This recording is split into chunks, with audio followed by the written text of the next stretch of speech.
প্রিয় শিক্ষার্থী বন্ধুরা, আসসালামু আলাইকুম। স্বাগতম জানাচ্ছি বাংলাদেশ শিক্ষা বার্তার নতুন একটি ভিডিওতে।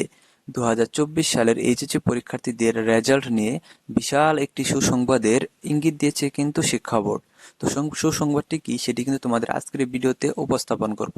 পাশাপাশি ইতিমধ্যে কিন্তু তোমরা দেখা যায় যে রেজাল্ট নিয়ে কিন্তু বিভিন্ন প্রকার চিন্তার মধ্যে রয়েছে।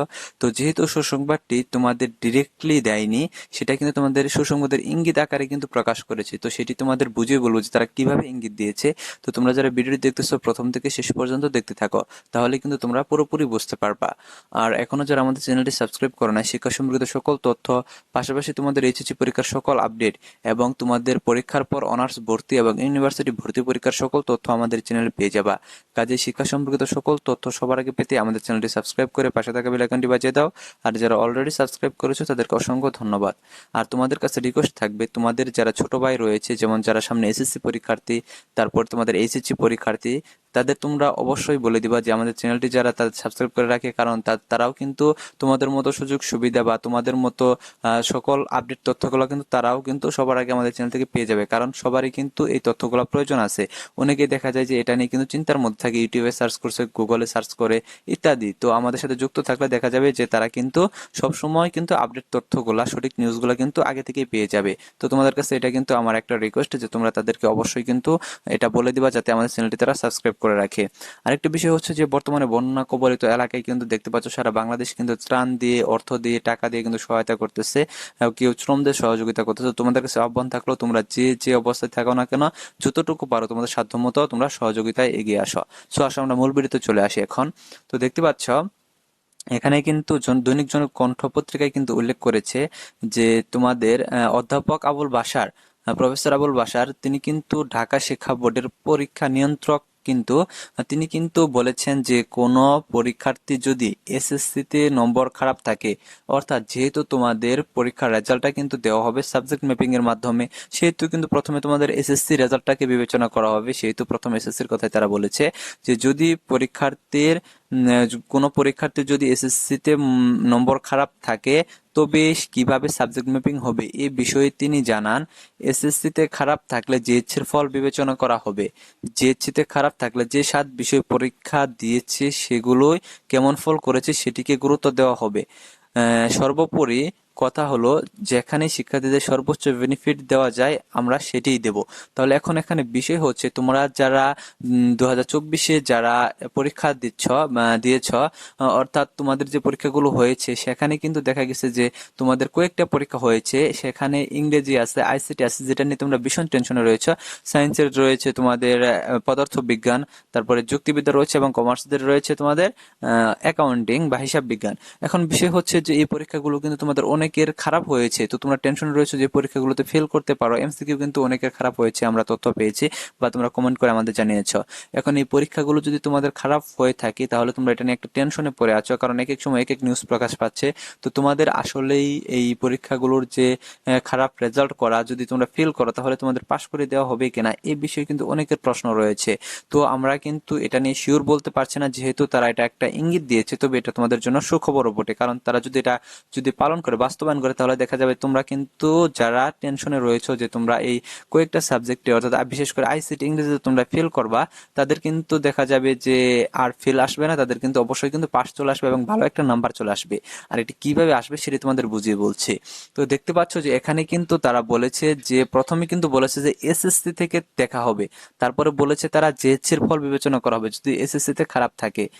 তারপর দেখো তারা বলেছে যদি জেএসসি তেও খারাপ হয় তাহলে তারা কিন্তু তোমরা যে 7টি পরীক্ষা দিয়েছ সেই 7টি পরীক্ষা বিবেচনা করবে। অর্থাৎ তোমরা যে 7টি পরীক্ষা দিয়েছ এইবার, সেই পরীক্ষাগুলোর কথা কিন্তু আগে তারা উল্লেখ করেনি। আগে তারা সাবজেক্ট ম্যাপিং এর কথা উল্লেখ করেছে, পাশাপাশি তোমাদের এসএসসি থেকে সাবজেক্ট ম্যাপিং হবে, সেখানে খারাপ হলে তোমাদের জেএসসি থেকে হবে বলেছে। তার মানে প্রথমে সাবজেক্ট ম্যাপিং কিন্তু তোমাদের এসএসসি থেকে নেওয়া হচ্ছে, আর শেষে বলেছে যে যদি দুটাতে খারাপ থাকে তাহলে এইচএসসি যে তোমরা পরীক্ষা দিয়েছো সেই পরীক্ষার যে খাতাগুলো সেগুলোর ফল বিবেচনা করা হবে। তার মানে তোমাদের এইচএসসি পরীক্ষার খাতাগুলো বিবেচনা করা হচ্ছে সবার শেষে, তার আগে তোমাদের এসএসসি এবং জেএসসি বিবেচনা করা হচ্ছে।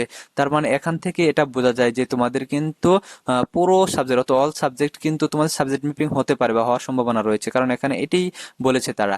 আরেকটা বিষয় হচ্ছে যে তোমাদের যেহেতু বলেছে যে তারা কিন্তু তোমাদের সর্বোচ্চ বেনিফিট দেওয়ার চেষ্টা করবে, অর্থাৎ যেখানে তোমাদের ফল, অর্থাৎ রেজাল্ট ভালো হবে সেখান থেকে কিন্তু তোমাদের রেজাল্টটা কিন্তু প্রকাশ করা হবে। তো এখন বিষয় হচ্ছে যে তোমাদের যদি এসএসসি তে যদি সর্বোচ্চ রেজাল্ট থাকে তাহলে এসএসসি থেকে কিন্তু তোমাদের রেজাল্টটা প্রকাশ করা হবে। আর যদি এরকম হয়ে থাকে যে তোমরা এইচএসসি তে তোমরা একটা সাবজেক্টে ফেল করেছো, ওই সাবজেক্টে এসএসসি তে বা জিএসসি তে বেশি নাম্বার তোমরা পেয়েছো, তাহলে তোমাদের এখানে কি ফেল সাবজেক্টটা কি ধরা হবে নাকি এসএসসি বা জিএসসি থেকে তোমাদের বিবেচনা করা হবে? এখানে অধ্যাপক প্রফেসর আবুল বাশার যেটি বলেছেন তার কথা অনুযায়ী কিন্তু এখানে বোঝা যাচ্ছে যে তোমাদের কিন্তু কোনো সাবজেক্টে যদি তোমরা এইচএসসি তে ফেল করে থাকো সেখানে সেটা বিবেচনা না করে কিন্তু তোমাদের এসএসসি বা জিএসসিটা বিবেচনা করা হবে। কারণ তিনি বলেছেন যে সর্বোচ্চ নাম্বার যেখানে পাবে সেটা কিন্তু বিবেচনা করা হবে, অর্থাৎ সবথেকে বেশি নাম্বার যদি এসএসসি তে বা এসএসসি থেকে দেওয়া হবে, জিএসসি পেলে জিএসসি থেকে দেওয়া হবে। এবং এখানে তিনি উল্লেখ করেও বলেছেন যে সবশেষে কিন্তু এইচএসসি পরীক্ষার খাতাগুলা বিবেচনা করা হবে, কারণ যত বেশি নাম্বার স্টুডেন্টদের দেওয়া যায় সেটাই কিন্তু শিক্ষা বোর্ড সিদ্ধান্ত নিচ্ছে, অর্থাৎ সকলে যাতে বেশি নাম্বার পায় এবং ইউনিভার্সিটি ভর্তি পরীক্ষায় যাতে সকলে অংশগ্রহণ করতে পারে। তো এখন বিষয় হচ্ছে যে সর্বোপরি আরেকটি কথা এখানে বলেছেন, উল্লেখ করে দেওয়া আছে এখানে যে সর্বোপরি কথা হলো যেখানে শিক্ষার্থীদের সর্বোচ্চ বেনিফিট দেওয়া যায় আমরা সেটাই করব। তো তারা অবশ্যই কিন্তু শিক্ষার্থীদের সর্বোচ্চ বেনিফিটটাই দেওয়ার চেষ্টা করবে, কারণ দেখা যাবে যে অনেক সাবজেক্ট গুলা যদি তোমাদের করা হয়, সাবজেক্ট ম্যাপিং করা হয়, এবং এই কয়েকটা সাবজেক্ট যদি সাবজেক্ট ম্যাপিং না হয় বা তোমাদের এইচএসসি তোমরা পরীক্ষা দিয়েছো সেখান থেকে যদি রেজাল্ট প্রকাশ করা হয় তাহলে কিন্তু একটা বিশাল অঙ্কের একটা স্টুডেন্ট কিন্তু দেখা যাবে যে ফেল করে যাবে এবং তাদের মনোমানসিকতা অনেক খারাপ হয়ে যাবে। তারা বলবে যে আমাদের সাথে বৈষম্য করা হয়েছে। এটা নিয়ে কিন্তু দেখা যাবে যে অনেকগুলো সাবজেক্ট ম্যাপিং হয়েছে, আমাদেরটা হলো না, বা আমাদের 2-4টা সাবজেক্ট কেন হলো না, এগুলো সাবজেক্ট ম্যাপিং নেওয়া হোক, এরকম কিন্তু দাবি কিন্তু অনেক শিক্ষার্থীদের কিন্তু এখন পর্যন্ত রয়েছে। কাজেই তোমরা যারা এটা নিয়ে চিন্তিত রয়েছ, তো এটা নিয়ে চিন্তার কোনো কারণ নেই, কারণ এখন পর্যন্ত যদিও এটা নিয়ে সঠিক নিউজ বা সঠিক তথ্য প্রকাশিত হয়নি। কারণ এর আগে কিন্তু দেখা গেছে যে অধ্যাপক তপন কুমার সরকার কি বলেছিলেন, আমরা সেটি কিন্তু এর আগে দেখে নিয়েছি যে অধ্যাপক তপন কুমার সরকার বলেছিলেন যে তোমাদের যে পরীক্ষার খাতাগুলা সেগুলা কিন্তু খসড়া আকারে কিন্তু যে একটা কমিটি গঠন করা হয়েছে সেই কমিটি যখন তোমাদের শিক্ষা বোর্ডে বা শিক্ষা মন্ত্রণালয়ে জমা দেবে তখনই কিন্তু সেখান থেকে কিন্তু তোমাদের সিদ্ধান্ত আসবে একটা, অর্থাৎ চূড়ান্ত সিদ্ধান্ত যেটা এখন শুধু তারা প্রস্তাব করেছে যে তোমাদের কিভাবে তোমাদের রেজাল্টটা তৈরি করা হতে পারে। তো দেখতে পাচ্ছ এখানে আরেকটি কথা বলেছে যে এই প্রসঙ্গে ঢাকা শিক্ষা বোর্ডের পরীক্ষা নিয়ন্ত্রক আবুল বাশার জনগণকে বলেন যে প্রক্রিয়া ফলবস্তু করা হোক না কেন শিক্ষার্থীরা যেন সর্বোচ্চ সুবিধা পায় সেইভাবে সিদ্ধান্ত নেওয়া হয়েছে। অর্থাৎ তোমাদের কিন্তু সর্বোচ্চ সুবিধাটা কিন্তু তারা বিবেচনা করেছে যাতে তোমরা সর্বোচ্চ সুবিধাটা পাও।